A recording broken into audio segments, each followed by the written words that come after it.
मित्रों, मैं बहुत कोशिश करता रहा कि इस कार्यक्रम से मुझे मुक्ति मिले।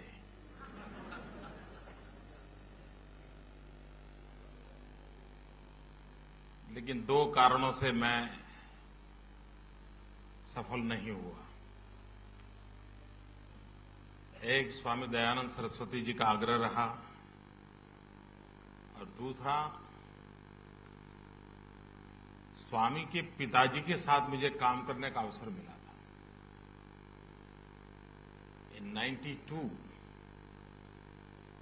और मैं देख रहा, तब तो उनकी आयु शायद at that time he was 90 most probably. और दिल्ली में इतनी ठंड,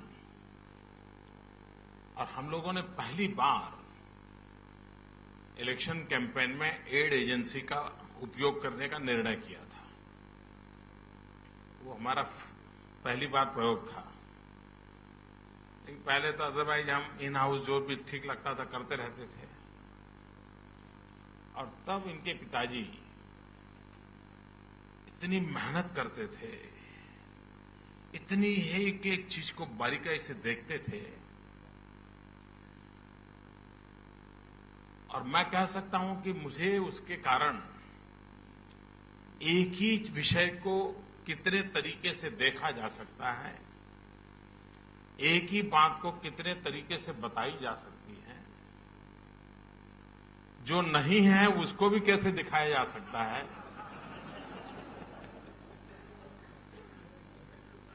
गंजे को भी कंगा कैसे बेचा जा सकता है।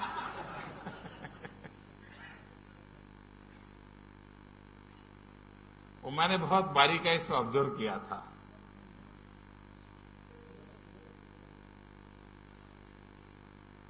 मित्रों,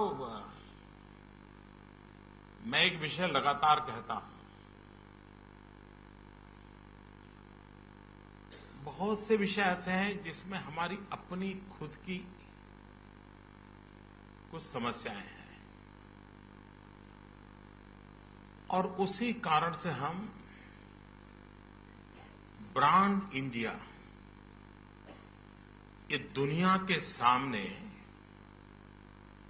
ताकत के साथ प्रस्तुत नहीं कर पाते हैं। उसकी पहली शर्त होती है, आपको अपने में भरोसा होना चाहिए, विश्वास होना चाहिए।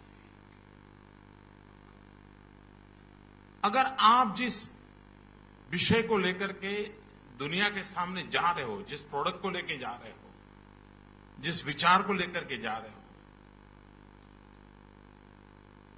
जिस पद्धति को लेकर के जा रहे हो, अगर उस पर आपका खुद का भरोसा नहीं है तो आप उसे नहीं कर सकते। 1200 साल के गुलामी के कालखंड के कारण हम लोगों की मानसिकता ऐसी बन गई है कि कोई गोरा व्यक्ति मिल जाए, 6 फुट ऊंचा कोई व्यक्ति मिल जाए, कोई बड़ा तगड़ी अंग्रेजी बोल लेता हो, तो हम इसे सिकुड़ जाते हैं।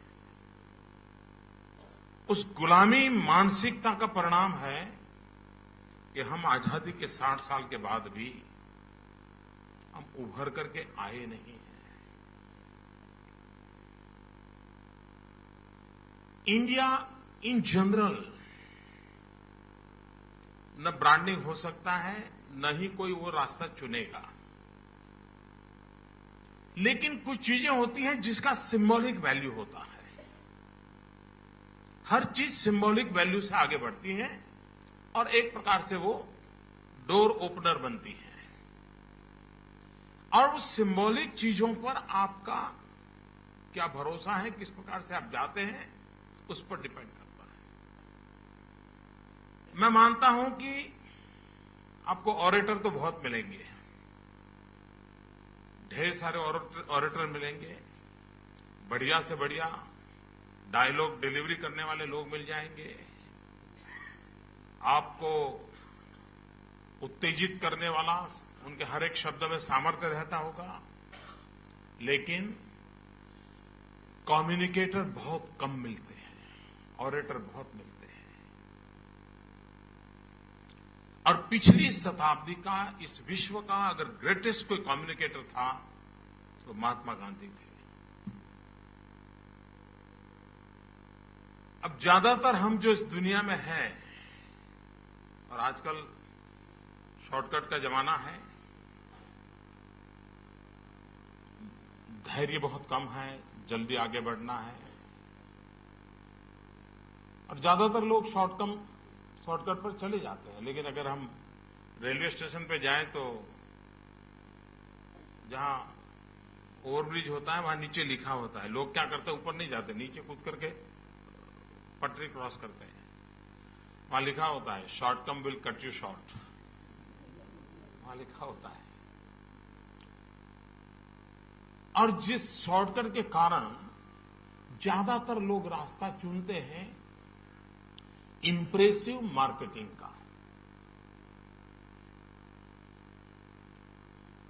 अब हमें तय करना है कि हम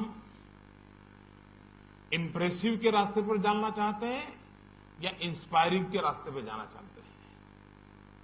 जो इंस्पायरिंग के रास्ते पर जाएगा वो सस्टेन करेगा, जो इंप्रेसिव के पर जाएगा तो कोई नया ज्यादा इंप्रेशन वाला आएगा वो चढ़ जाएगा।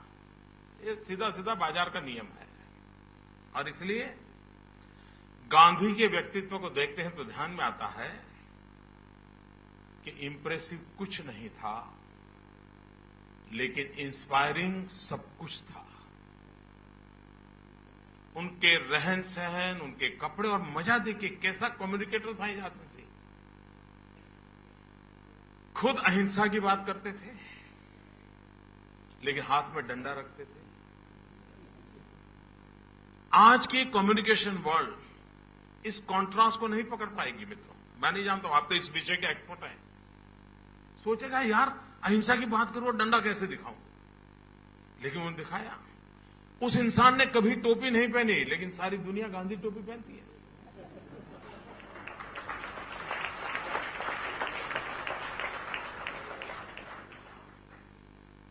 क्या ताकत रही होगी साहब। उस समय इतना मीडिया वर्ल्ड नहीं था। एक बात एक जगह से दूसरी जगह पे पहुंचानी है तो कितना तकलीफ वाला था।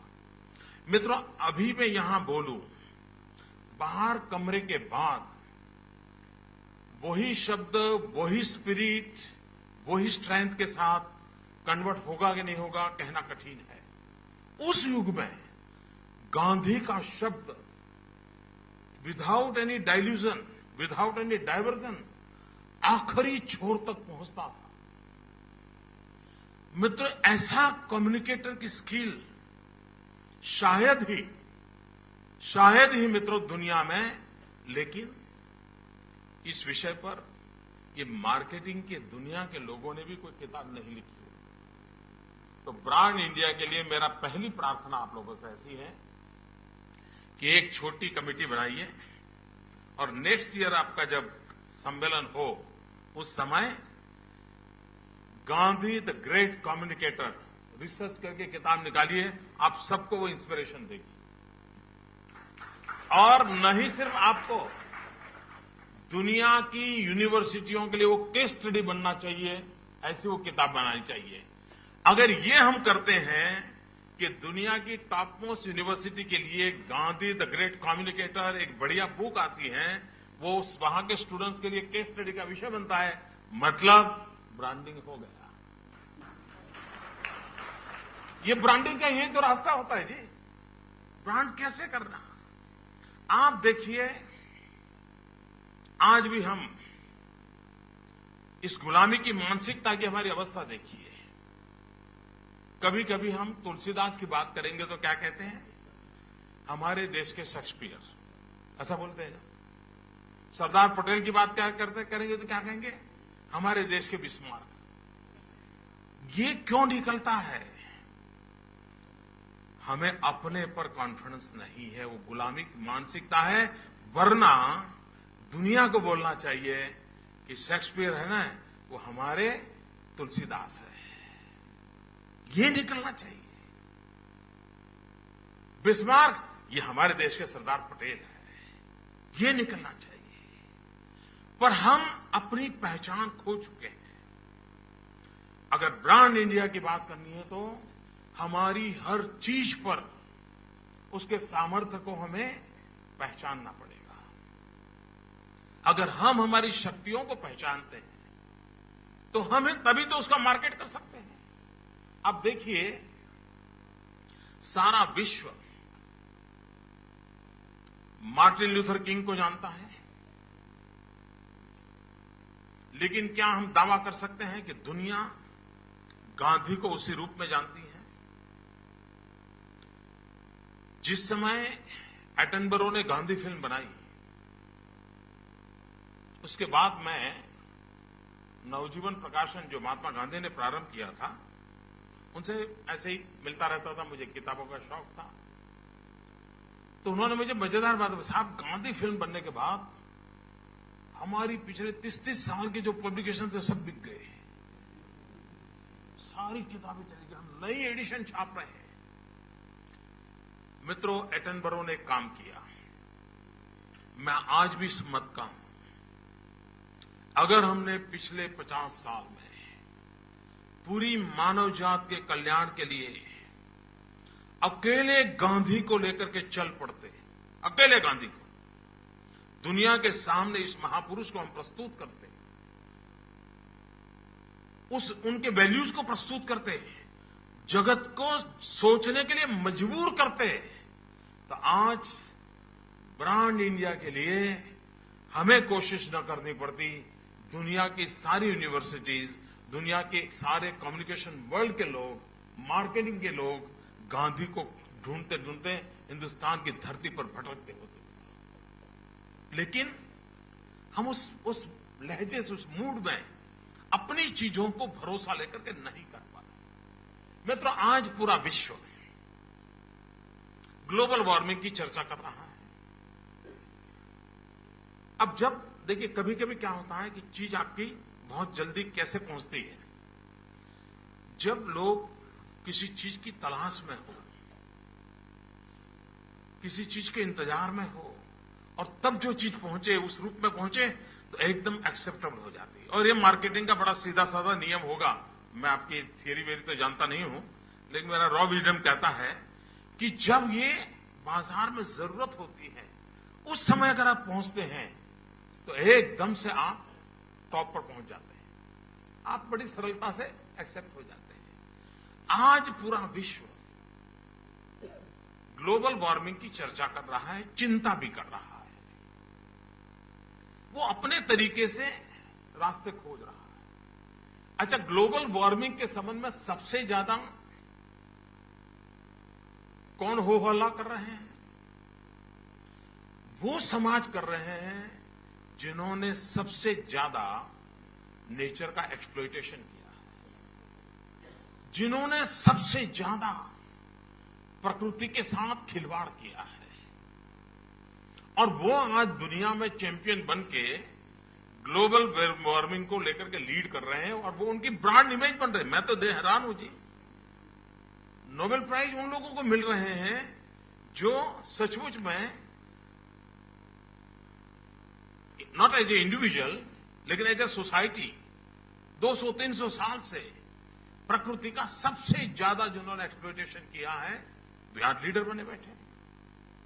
हम वो लोग हैं जिनकी प्रकृति में, हमारे संस्कारों में वो चीजें हैं जो अगर हम सिर्फ प्रोटेक्ट करें, प्रमोट करें, पॉपुलर करें, तो दुनिया को कन्विंस कर सकते हैं कि ग्लोबल वार्मिंग से बचने का ये रास्ता है। लेकिन हमारा अपने आप पर भरोसा नहीं है। मित्रों, गंगा तब तक मैली नहीं होती थी जब तक हमारे लिए गंगा मां थी। जिस दिन हमको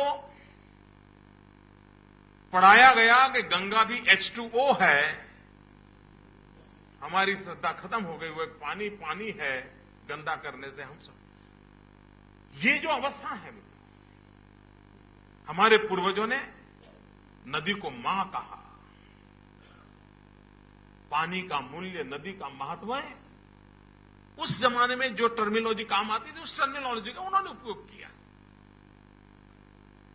पौधे को परमात्मा कहा और उसके कारण कोई ट्री कटिंग नहीं करेगा। उसको लगा हां भाई ये परमात्मा का रूप है। ये जो हमारे प्रकृति के साथ सहजीवन के संस्कार थे, लोग मजाक उड़ाते थे, कैसे लोग हैं पेड़ की पूजा कर रहे हैं, ये कैसे लोग हैं गाय की पूजा कर रहे हैं, ये कैसे लोग हैं नदी की पूजा रहे हैं, ये तो बड़े बड़े ढकियानुसी हैं, 18वीं सेंचुरी के लोग हैं। और हमने भी इसको मान लिया और उसके कारण हम भी हमारी अपनी प्रकृति को नष्ट करने में लग गए। अगर आज विश्व क्या कर रहा है, ये कह रहा है प्राकृतिक संसाधनों की रक्षा करो। हमें ये विरासत में मिला था। गांधी के जीवन की एक बड़ी मजेदार घटना है। बाद में तो साबरमती सूख गई, लेकिन गांधी जब विदेश से आए और साबरमती आश्रम में रह रहे थे, और तब साबरमती नदी पूरी तरह पानी से भरी रहती थी उस जमाने में। हम तो पैदा भी नहीं हुए थे, लेकिन हमने जो पढ़ा है। लेकिन उस समय साबरमती आश्रम में गांधी को कोई पानी देता था और ग्लास भर के देता था, तो कहते थे देखो भाई मुझे आधा ग्लास चाहिए, आधा वापस ले जाओ और फिर आधा ले आओ, पानी खराब नहीं कर रहा है। नदी जा रही थी, पानी का कोई तकलीफ नहीं था, कोई मीटरिंग भी नहीं था, लेकिन गांधी बताते थे भाई मेरी आवश्यकता की पूर्ति के लिए ही प्रकृति का उपयोग करने का मुझे अधिकार है।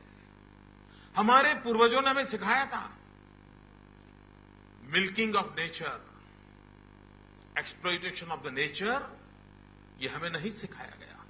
इतना बड़ा विचार, इतनी बड़ी परंपरा, इतने बड़े संस्कार, और दुनिया ग्लोबल वार्मिंग से परेशान है, उसको रास्ता नहीं मिल रहा है।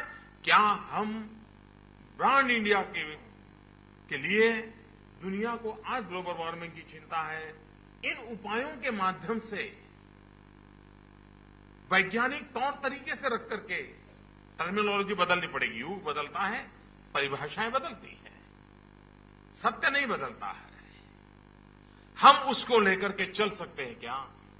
अगर हम जाते हैं तो हम उस बात को पहुंचा सकते हैं। मित्रों, आज आर्किटेक्चर की बात हो, हेरिटेज बिल्डिंग की बात हो, तो फ्रांस के नाम की चर्चा आती।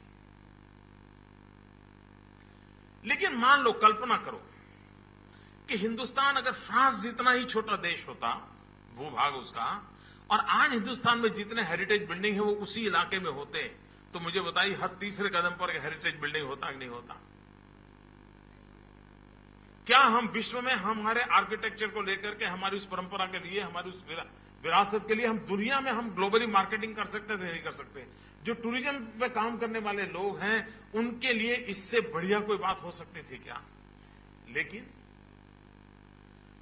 हमारे लिए वो एक इमारत है, किसी राजा महाराजा ने बनाई थी। मित्रों, दुनिया को इन चीजों में बहुत इंटरेस्ट है। विश्व इन चीजों को जानने समझने की कोशिश करता है। आप कल्पना करिए, जिस देश के पास दुनिया का सबसे पुराना पोर्ट हो, 5000 ईयर ओल्ड लोथल, जिस देश के पास दुनिया की सबसे पुरानी मानव जीवन की व्यवस्था हो, शहर हो, धोलावीरा, 5000 साल पुराना शहर, क्या कभी हमने, ये हमारी गौरव गाथा, हमारे पूर्वज कितने महान थे साहब। उस समय कभी आप धौलावीरा जाएं तो देखें, आज हम यहां कहते हैं ना साइनेज, बांद्रा जाने का रास्ता, ये अंधेरी जाने का रास्ता, साइनेज लिखते ना। You will be surprise to know 5000 years back Dholavira में साइनेजेस थे। इसका मतलब ये हुआ कि उस समय उस शहर में देश और दुनिया के लोग आते होंगे, तभी तो साइनेजेस रखने पड़े होंगे। अब ये विधा उनके अंदर थी। क्या हमने कभी हमारी इस विरासत को कभी दुनिया के सामने उस गर्व के साथ रखा? नहीं रखा। आज हम स्पोर्ट्स की चर्चा करते हैं। धौलावीरा में 5000 लोगों की सिटिंग कैपेसिटी का स्टेडियम है। 5,000 ईयर ओल्ड। मतलब उस समय भी स्पोर्ट्स, एंटरटेनमेंट, सोशल गैदरिंग क्या कुछ नहीं होगा, सब कुछ होगा।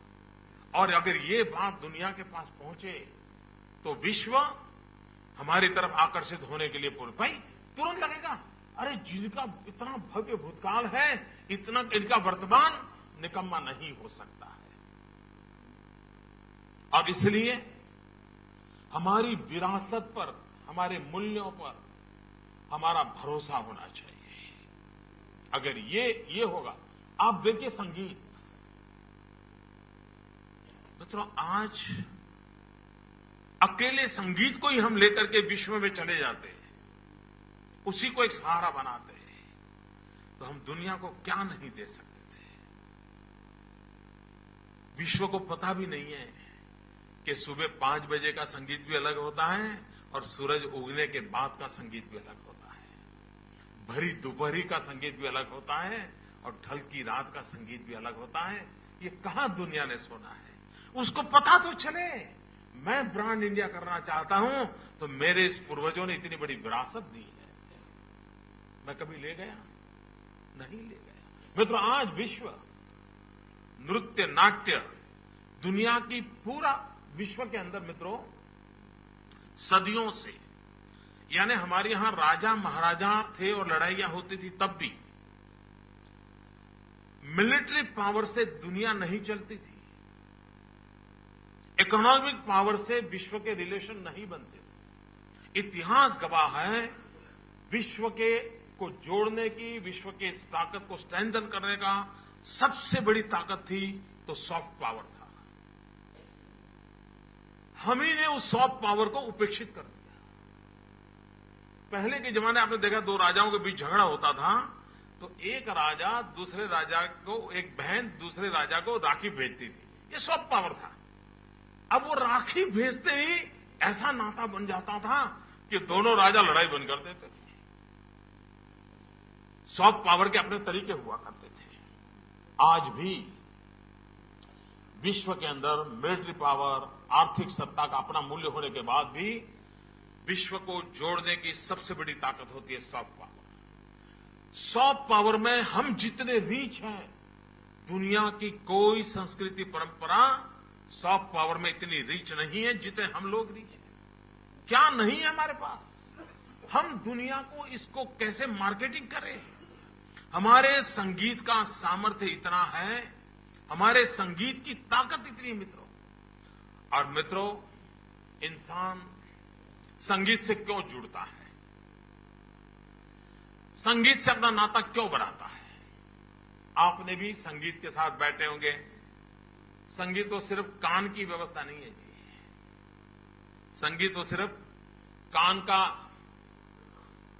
को परोसने वाला कोई खुराक नहीं है कि जो उसको परोस दिया जाए। संगीत मन से जुड़ता है। और कभी आप देखिए 1 घंटा पश्चिम का संगीत जी भर करके ऊंची आवाज में सुनिए, फिर 1 घंटा रेस्ट कीजिए, फिर 1 घंटा हिंदुस्तान के किसी संगीत को एक रिदम से सुनिए। मैं दावे से कहता हूं मित्रों, पश्चिम का संगीत तन को डुलाता है, हिंदुस्तान का संगीत मन को डुलाता है।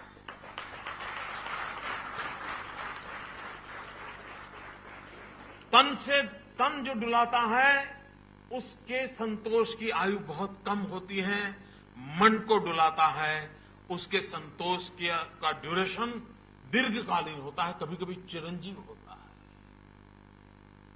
मित्रों समुद्र तट पर आने वाली आवाज और झरने के पास खड़े रह करके सुनी हुई आवाज, उसमें जितना फर्क होता है उतना पश्चिम के और हिंदुस्तान के संगीत में फर्क होता है। लेकिन क्या हमने ब्रांड किया? यही चीजें हैं, ये सॉफ्ट पावर का इतना सामर्थ्य होता है। मित्रों आज पूरी दुनिया को योग का पागलपन लगा हुआ है। आपको नाक पकड़ना आ जाए मित्रों, सांस लेना और छोड़ना आ जाए, आप रुपया कितना ही गिरता क्यों न हो, डॉलर आपके जेब में आ जाएगा।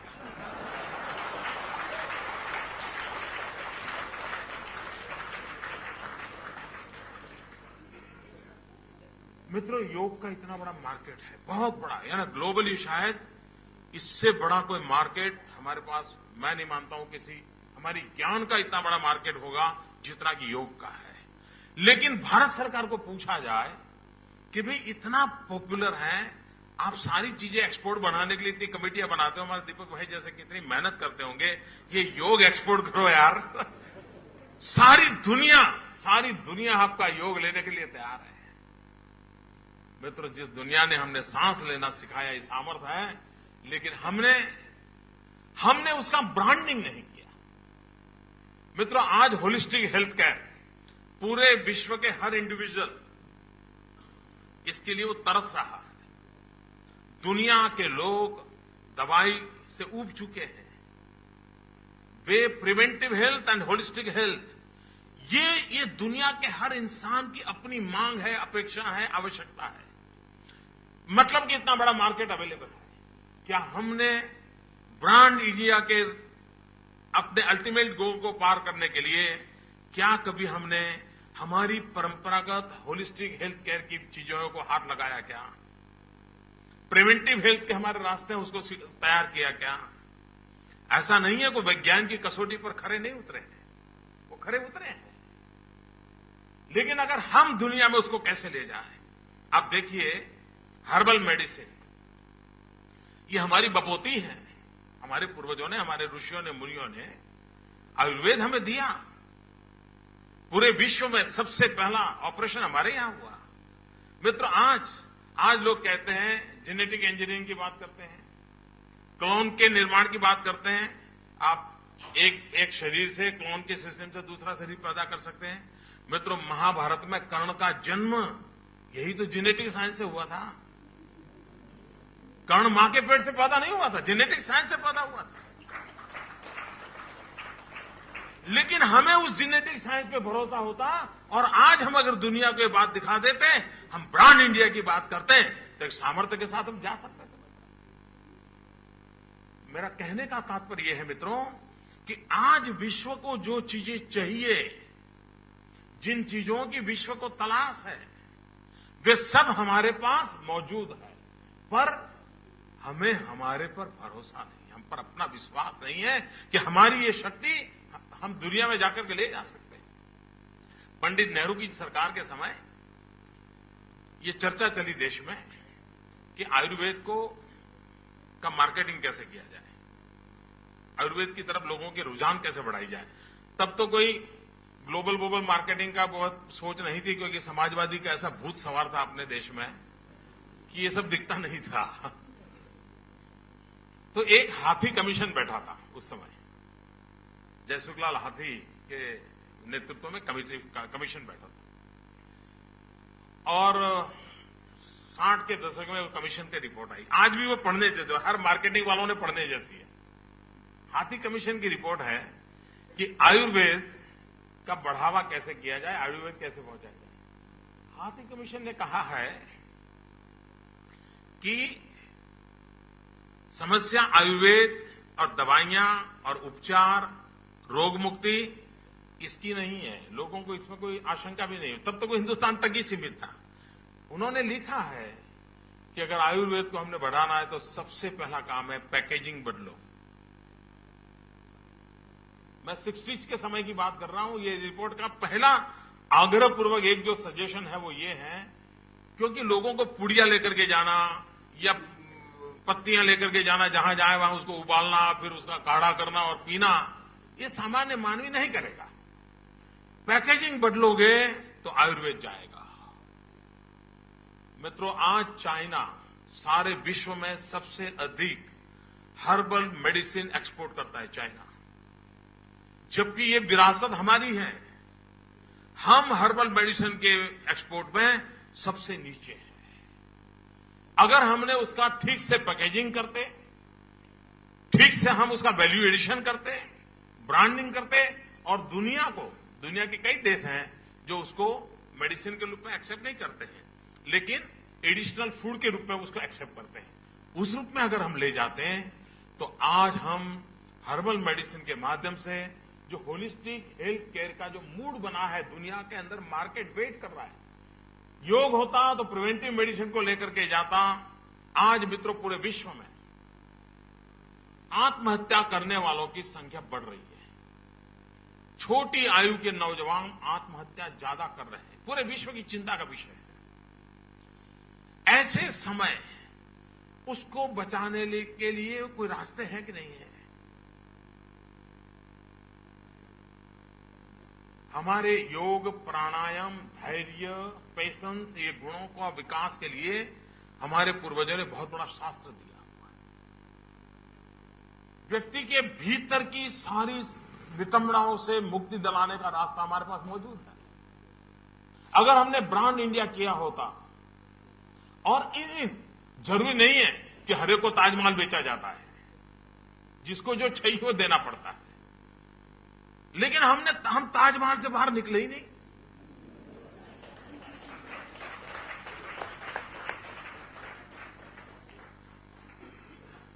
अगर आप देखिए मित्रों, आज पूरा विश्व वेजिटेरियनिज्म की तरफ बढ़ रहा है। मुझे एक घटना याद है, मैं भी खुद सरप्राइज हुआ था। प्रेसिडेंट क्लिंटन जब पहली बार चुनकर के आए, तो मैं उनके निमंत्रण पर एक कार्यक्रम के लिए यूएस गया था। तो हमारा जो 3 वीक का कार्यक्रम था, वो शेड्यूल बना था। उसमें सीनियर बुश, जो कि निवृत्त हुए थे, वो ह्यूस्टन में रहते थे। एक होटल में उनका मकान बन रहा था, तो उनसे भी हमारे डेलीगेशन की मीटिंग थी। तो हम जब गए तो थोड़े जल्दी पहुंच गए क्योंकि हमारा ब्रांडिंग नहीं होने में हम कितने जिम्मेवार हैं। आप देखिए, हम अपने देश की इज्जत कैसे लुटाते हैं। किसी कार्यक्रम में लेट गए तो हम क्या बोलते हैं? यार इंडियन टाइम है ना। बोलने से बोल देते हैं, लेकिन हम हमारे देश की कितनी बेइज्जती करते हैं हमें मालूम नहीं। तब अगर एक एक नागरिक यही बोलेगा लेट आना मतलब इंडियन टाइम, और फिर हम कहेंगे ब्रांड इंडिया करना है, तो कैसे होगा? ये रिवर्स गाड़ी को हमने आगे ले जा रहा है मित्रों। तो हम थोड़े 10 मिनट जल्दी पहुंच गए थे, कहीं कोई ऐसा न सुना दे। तो हम गए, तो हमारा परिचय हुआ। उसमें बाद हम अलग अलग राज्यों से लोग थे, कोई 10-12 लोग थे। मैं गुजराती हूं, ऐसी बात हुई तो वो जो उनके सेक्रेटरी बैठे थे, वो खड़े होकर के मुझे गले लगाया। मैंने कहा, इतनों पर तुम्हारा प्यार नहीं, मुझ पर कैसे आ गया भाई? तो बोले, मैं वेजिटेरियन हूं। और बोले, ह्यूस्टन में इतनी वेजिटेरियन रेस्टोरेंट गुजरातियों ने चलाई है और मैं बड़ा खुश हूं। बोले, मैं वेजिटेरियन। इतना बड़ा गर्व से वो कह रहा था। मित्रों, पूरी दुनिया में वेजिटेरियन इसके प्रति एक रुझान बढ़ा है। क्या कभी हमने हमारा फूड फेस्टिवल दुनिया में किया? दुनिया को सिखाया कि हम ऐसे पकाते हैं, खाइए। मित्रों, आप लोग जापान जाएंगे तो जापान में हमारी करी बहुत पॉपुलर है। ये बहुत कम लोगों को मालूम होगा कि सुभाष चंद्र बोस के भाई, उन्होंने जापान में करी को इंट्रोड्यूस किया था, सुभाष बाबू के भाई ने। आज जापान के जीवन का वो हिस्सा बन गया है। और वो कहते हैं कि मैं इंडियन करी, वो घर में भी, जापान के घर में भी अगर करी परोसते हैं, इंडियन करी के नाम पर। मेरा कहने का तात्पर्य है मित्रों, अगर वेजिटेरियनिज्म ये दुनिया में पनप रहा है, हमारी वो बहुत बड़ी विरासत है, हमारी उसमें एक ताकत है। हम अगर उनकी रिक्वायरमेंट और हमारी ताकत, इन दोनों को मिला दें, तो सिर्फ खाना नहीं जाता है, हिंदुस्तान की पहचान जाती है।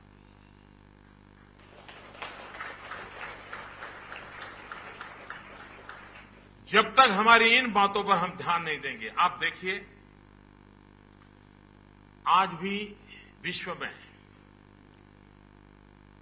जितने हम कभी बात करें तो आइंस्टाइन की चर्चा करेंगे, नोबेल प्राइज विनर किसी के नहीं। हमारे देश के किसी नोबेल प्राइज विनर का हम नाम देते हैं?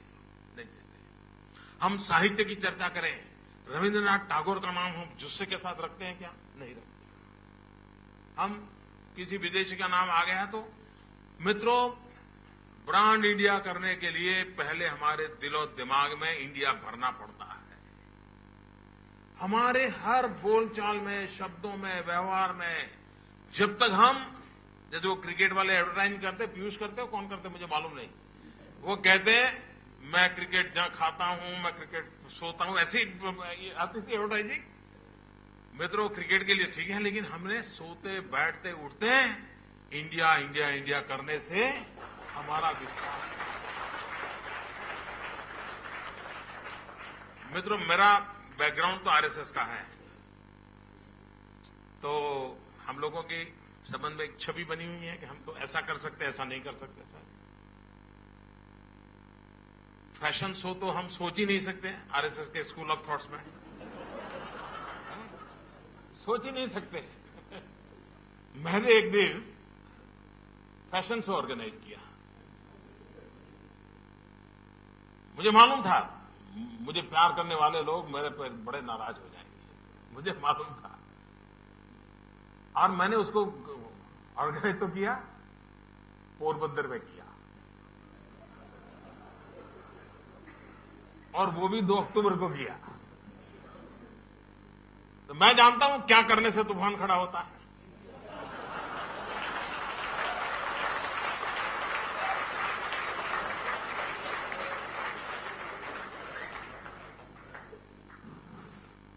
और मैंने हमारे यहां नीफ्ट और एनआईडी के जो स्टूडेंट्स हैं, वो बाय एंड लार्ज वहां के कैंपस में इंडिया दिखता ही नहीं है, वो पूरी तरह वेस्टर्न वर्ल्ड में ही होते हैं। वो सारे उनके रहन सहन, बैठना उठना सब ऐसा ही होता है। वो बड़ा कैंपस ही बड़े गजब के है। हमने वहां के बच्चों को चुना। हमने कहा फैशन शो में रैंप पर आप लोगों ने आना है। वो तो उनको तो पसंद है ये सारा, उनकी तो वो दुनिया है। और हमने वैष्णव जन का गीत बैकग्राउंड में,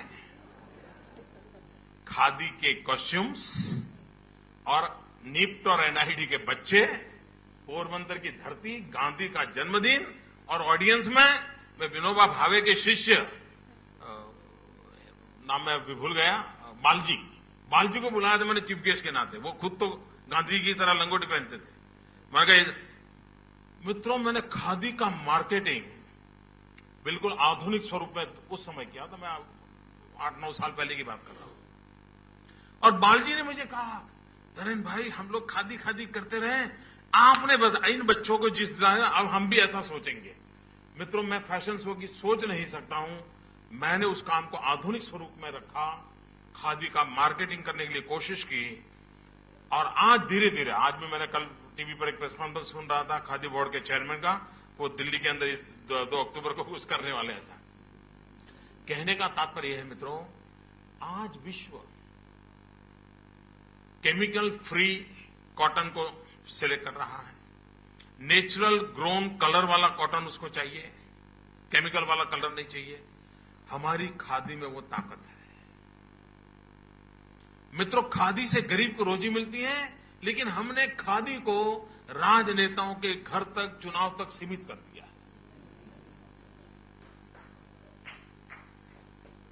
मित्रों, मैं ये बातें इसलिए कह रहा हूं कि मुझे इन चीजों का पूरी समझ है कि हम खादी को अगर ग्लोबल मार्केट बना देते, कितने गरीबों के घर में चूल्हा जलता, और जो होलिस्टिक लाइफस्टाइल को पसंद करने वाले लोग हैं, वो दुनिया में गर्व से कहते हैं कि मेरे पास ये खादी है जिसमें मशीन का उपयोग नहीं हुआ है, जिसमें केमिकल्स का उपयोग नहीं हुआ है, और वो 10 रुपये की जगह पे $10 लेने के लिए तैयार हो जाते हैं।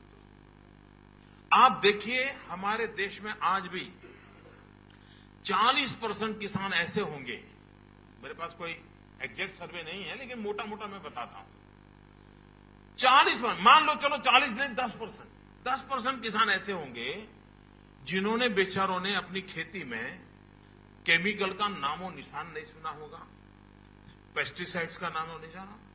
वो पूरी तरह परंपरागत नेचुरल पद्धति से ऑर्गेनिक फार्मिंग करते होंगे, परंपरा के कारण। ऑर्गेनिक क्या होता है उसको ज्ञान नहीं होगा, लेकिन उसने जिंदगी में और चीज देखी नहीं है। हमें पता नहीं है कि हमारे देश में ऑर्गेनिक फार्मिंग कहां हो रहा है। मित्रों, आज पूरे विश्व में ऑर्गेनिक खाद्य चीजों का इतना बड़ा मार्केट है, ग्लोबल मार्केट है। मित्रों, आपके यहां मुंबई में भी अगर आपको कोई कहे, दूध बेचने वाला ये कहे कि गाय का है, आपके पास कोई टेस्टिंग मशीन नहीं है, लेकिन 1 रुपया ज्यादा मांगे तो देते हो कि नहीं देते हो? क्योंकि दिमाग में भरा पड़ा है कि गाय का दूध अच्छा होता है। क्यों? उस जमाने में किसी ने ब्रांडिंग किया होगा, अभी भी वो चल रहा है। कितनी ताकत होगी मित्रों। आज दुनिया में ऑर्गेनिक खाद्य के लिए इतना पागलपन है। हमारा देश परंपरागत रूप से ऑर्गेनाइजिंग फार्मिंग से जुड़ा हुआ है। पेस्टिसाइड्स, केमिकल फर्टिलाइजर ये बाद में आया है, लेकिन हमारे यहां सर्टिफिकेशन की व्यवस्था नहीं है, ऑथोराइजेशन की व्यवस्था नहीं है। अब जब ऑथोराइज नहीं करते हैं आप, सर्टिफाइड नहीं करते हो, तो दुनिया में मार्केट बनता नहीं है। मित्रों, आज हमारा किसान जिस चीज से 1 रुपया कमाता है, अगर वो ऑर्गेनिक के लेबल के साथ, ब्रांडिंग के साथ जाए, वो $1 कमा सकता है। कहने का तात्पर्य है कि व्यावसायिक जीवन की दृष्टि से, जीवन के मूल्यों की दृष्टि से हम इन चीजों को एक बहुत बड़े फलक पर देख सकते हैं और ब्रांड इंडिया का हमारा सपना उसी तरीके से हम पूरा कर सकते हैं। मित्रों, मैं नहीं जानता हूं, आप बड़े एक्सपर्ट लोग हैं, लेकिन ऐसी हल्की फुल्की बातें करने का मुझे अवसर मिल गया। मैं मानता हूं हिंदुस्तान के प्रति स्वाभिमान के भाव के साथ। अब देखिए, मैं एक छोटा विषय किरण जी को देखा तो याद आ गया। मित्रों, हमारा देश फिल्म इंडस्ट्री का 100 ईयर मना रहा है। मैं हैरान हूं मित्रों, ये दुनिया का सबसे बड़ा इंडस्ट्री, लाखों करोड़ों को रोजगार देने वाला इंडस्ट्री, वैविध्यता से भरा हुआ इंडस्ट्री, लेकिन हम ग्लोबल मार्केटिंग करने का मौका छूट गया हमारा। और वो लोग जो सचमुच में इस विषय के मास्टर हैं वहां बैठे हुए, यही उनका पेशा है, उनके ब्लड में वही चीजें पड़ी है, लेकिन वो मौका चूक गए। मित्रों, अगर मेरे पास ये अवसर होता तो मैंने 100 साल के हिंदुस्तान की फिल्म इंडस्ट्री को दुनिया में ऐसे पहुंचा दिया होता। फिल्म इंडस्ट्री के माध्यम से मैं इंडिया ब्रांड कर देता। मित्रों, आप लोग डरना मत, मैं इस बिजनेस में आने वाला नहीं हूं।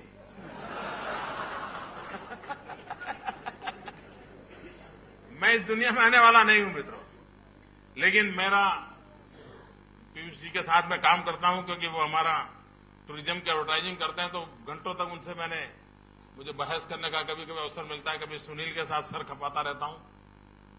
लेकिन मित्रों, मैं मानता हूं हम दुनिया को इंप्रेस करने के सपने छोड़ें, हम दुनिया को इंस्पायर करने के सपने लेकर के चले। हम अगर एक बार दुनिया को इंस्पायर करते हैं तो मित्रों, दुनिया कोई उसको इंप्रेस नहीं कर सकती है। और इसलिए हम उस रास्ते को लेकर के चले। इंडिया ब्रांड करना चाहिए और ये हम लोगों का सबका इरादा होना चाहिए। ये हम कर सकते हैं। बहुत बहुत धन्यवाद।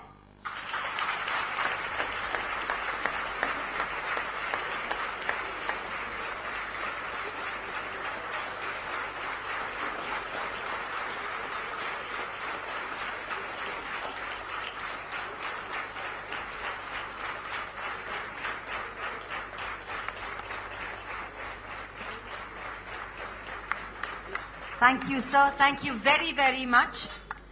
Ladies and gentlemen, IAA is indeed honored by the presence of Honorable Shri Narendra Modi.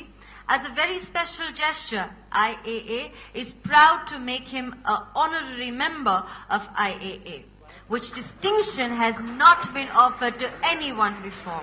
May I please request President of IAA, Swami Sir, to kindly offer the certificate that recognizes Shri Modi as an honorary member. Thank you very, very much, sir, for accepting. Thank you. Thank you, sir. May I also request Swami Sir to hand over a memento to our chief guest on behalf of IAA and all those who are present here for the wonderful address and the insightful response to the situation of India. Thank you, sir. Thank you very, very much.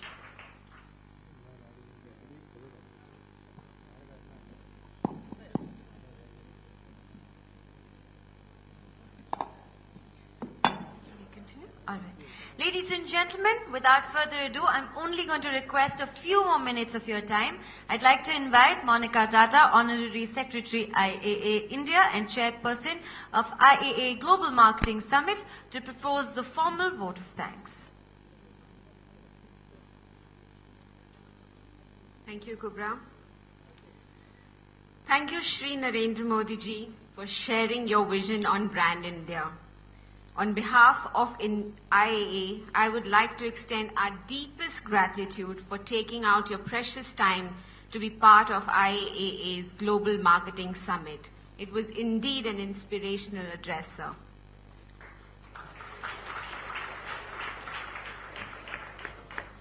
Ladies and gentlemen, it has been a day of some fantastic learnings by some amazing minds, which culminated with Shri Narendra Modi's inspirational address, as we just heard today. So this fantastic day wouldn't have been possible without the effort of a battery of people working tirelessly for the last few months to make it all come together. I thank the team of Exchange for Media for being great partners, the team of Engineered Production for putting the day together, Hangama Digital for their digital support, our sponsors for supporting us, our delegates, and a very special thank you to all our speakers who have come from around the world to make this day special for us. I would also like to extend my deepest gratitude to few people from the Mancom committee without whom this day and evening wouldn't have been possible. Mr. Ramesh Narayan,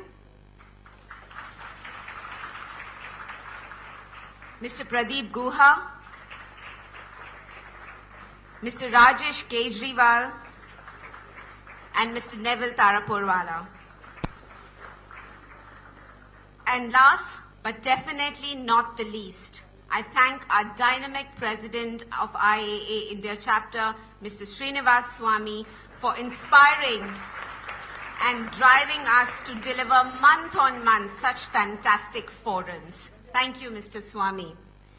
So once again, on behalf of IAA, I thank all of you once again for being here. Request all of you to be seated till we have our, as a courtesy to have before our chief guest leaves the room, and then request everyone to join us for dinner. So thank you once again, Shri Narendra Modi ji.